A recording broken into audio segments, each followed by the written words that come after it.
All right, we will move on to the next story. This one came out of nowhere, especially considering we got, pitched this article a while back at Blockspace talking about how the EEP, which is Ethiopia's power authority, had pulled in like $200 million worth of revenue from Bitcoin miners in 2025. But they might totally pivot away from that. Matt, what's going on in Ethiopia? Yeah, they're done with Bitcoin mining. That's what's going on. They're phasing it out. Their electricity reliability, right, within the country, isn't necessarily, I think, where they want it to be. And there was a lot of load going into Bitcoin mining.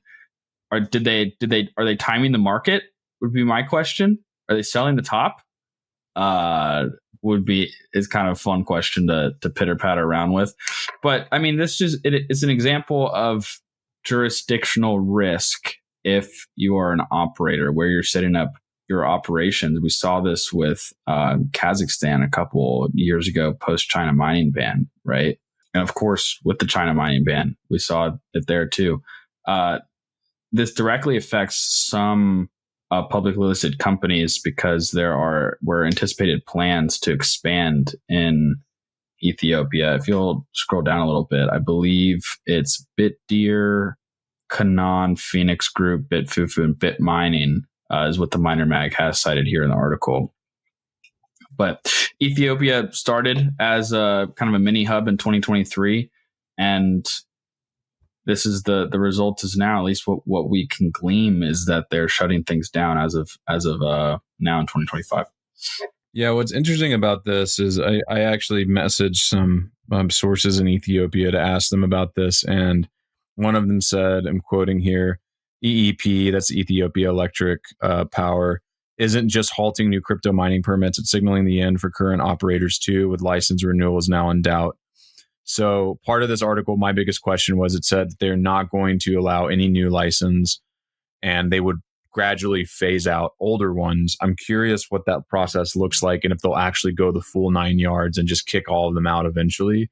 But what's interesting about this to me is you didn't really see those companies react, or the stock prices for those companies react too much. I mean, BitFuFu has a huge Ethiopian mining presence and it's not down on the week. It's actually up. This news broke on the 11th and their stock didn't react at all. Same thing with Bitdeer right here. So I don't know if investors are hoping that those grandfather clauses will be sticky and that some of these larger public miners will be able to operate with impunity in the region. But to me, it seems like, at least from what I talked with my sources, it's like this is eventually going to be a complete and all-out ban. So I think still some question marks surrounding it, no telling where it'll go, but you hit the nail on the head, Matt. This is why miners talk about, jurisdictional risk. This is why Bitfarms was itching to get out of Paraguay.